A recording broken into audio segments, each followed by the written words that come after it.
welcome back to my channel.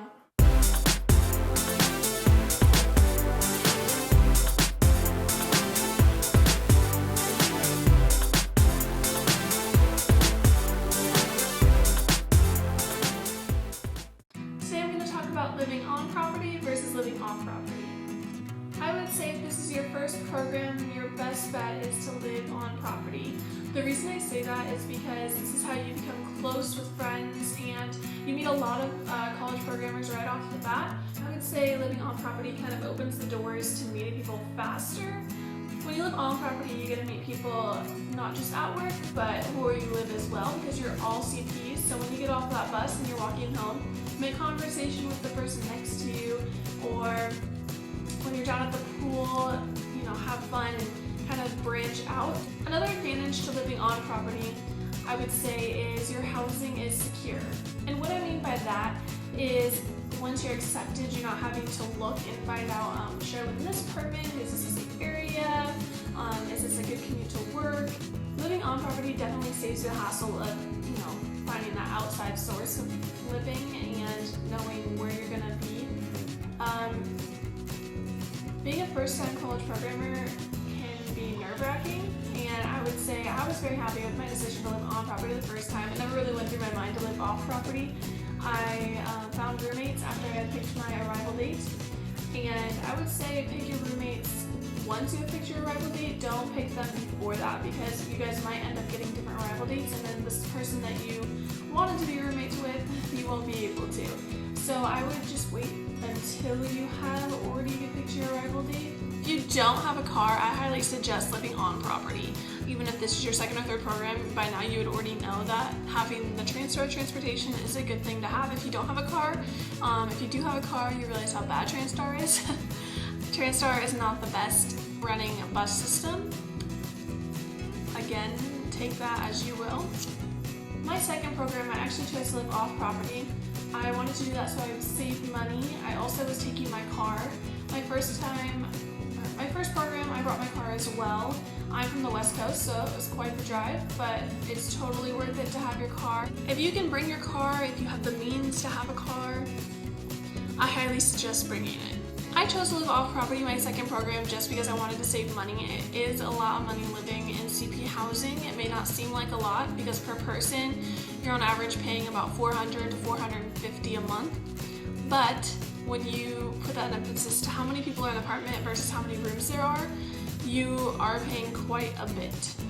I paid about $400 a month for my room in Patterson, and that was sharing a room, and there were 6 of us in the apartment.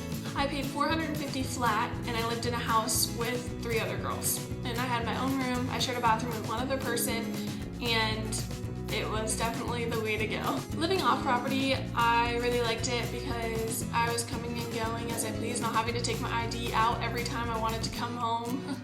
In terms of pros and cons for living off versus on property, I would say the pros to living on property are you have the bus system if you don't have a car. Even if you don't, maybe sometimes you want to save gas and just take the bus to work. Another pro is meeting people right off the bat and having people in your community whenever you're outside walking around on the sidewalks. That's another CP, and you know that because they're there. Another pro is the people that are there, working there, like security or anyone in the administration and the offices and everything. They're all there to help you in regards to your program. So if you have a question about your program or your housing, they're there, and that's kind of helpful, especially if you're new and you don't really know what you're doing and you have a question but you don't really know who to ask. I would suggest going to someone at housing in the office. They're super helpful and they definitely want to help you out. I would say that one of the cons to living on property is the money. You do pay a little bit more for what you're getting. You're not getting your own room, you're sharing, especially if you have 6 girls in your apartment and you guys have one fridge. Let me tell you, it is not that much space. Dividing a fridge for 6 people, it's kind of a lot, especially when you all have your own stuff.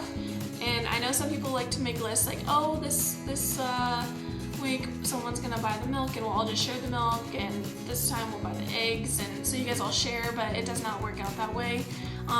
Sharing does not really work. I would say if you're gonna have an open sharing system, you just say you're gonna share each other's food. Don't say someone's gonna buy this and then expect that you get some because it'll disappear. Another con is sometimes you are very hyped up with the roommates that you thought were going to be awesome, and then you guys move in and there's a downfall. And when you have a dispute in housing, you will have a meeting and that goes on from there. If you want more information about that, you can let me know and I'll make a video about it. I would say the pros to living off property are setting your own schedule, kind of knowing how far your work is. You don't have to map out your TransStar schedule and figure out, well, if I start work at 8 a.m., I need to be on a bus by 6 so I can be to work on time.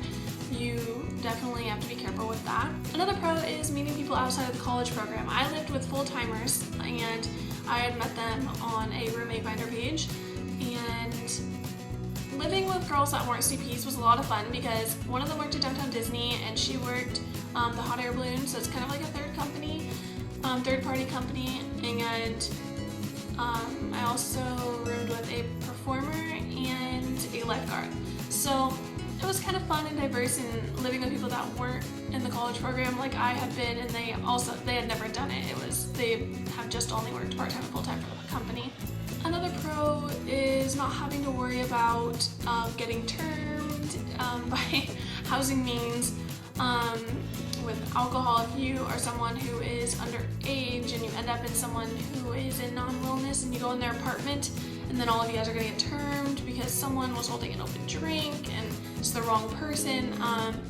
It's very scary thinking about getting termed after getting accepted and you went all the way there, you unpacked, you're in the middle of your program, and I would just say that was a dumb decision on your part. Off housing, you don't have to worry about that. The only aspect you have to worry about getting termed is you're at your work location, and I guess that makes it less stressful. So my final piece of advice to sum this all up is if it's your first program, I would suggest living on property. Just because it saves you a hassle, you don't have to worry, you get to have fun finding roommates on the pages, especially the Facebook pages where you've met a lot of people and you've been talking to them since you've been applying, and it makes it a lot of fun and a great experience. If this is your second or third program or even your PI, I would suggest living off property just because you've been there and done that with the CP housing. You know what it's like, and if you have the means, you have a car, then I would suggest living off property because it is cheaper and it saves you time and money. It's a lot better in my opinion, especially if you've already done a program. So that's all for now, guys. I hope you guys enjoyed this video and I hope it helped some of you out. If you have any more questions, please comment below, subscribe to my YouTube. You guys can also follow me on Instagram or Snapchat. If you have any questions, feel free to comment or message me, and I hope you guys all hear good news soon. Bye. I got asked, what do you do about taking a few days off? If you have family that comes to see you, how do you get the days off? Or if you want to go home for a weekend, how do you request it? You guys will be able to request time off once you have started your on-the-job training.